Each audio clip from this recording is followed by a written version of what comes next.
Well, Jack and I have been up here a few times and discussing this particular issue that's very important to both of us. And I will tell you, one of the highlights of my career is working with Jack on an issue that we both feel very strongly about, and to partner with someone who feels as strongly as I do about an issue like this that is critical to the American people.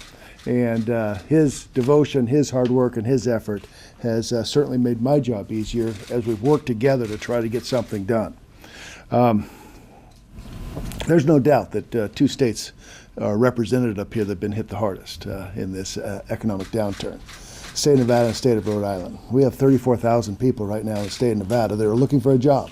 34,000 people are looking for the job, and yet there's no help, no support coming from the federal government, no safety net to assist them while they're looking for these jobs.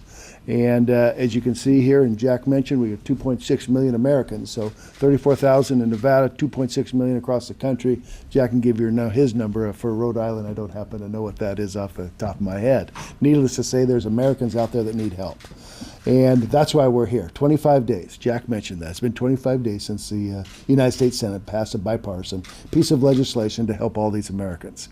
And we're here today to urge the other side, to urge the House to move. And I know, as Jack has said, that I believe that this bill, this piece of legislation that we passed, that we worked together on, would pass the House of Representatives if they were to put that on the floor. That doesn't mean that we want to dictate to the House what their legislation looks like. If they have ideas, if they have new ideas, different ideas, that's okay. Get something to the floor. As most of you know, I've had conversations with members on the House side, trying to get their feel, trying to understand what would be necessary to motivate them, to get them moving in the right direction to get something done. But the bottom line is this: we have a tough economy right now in two states. We have a tough economy across this country. We need to look for long-term plans to work, to get people back to work, but we also need to help those today that are out of work, that are actively looking for work.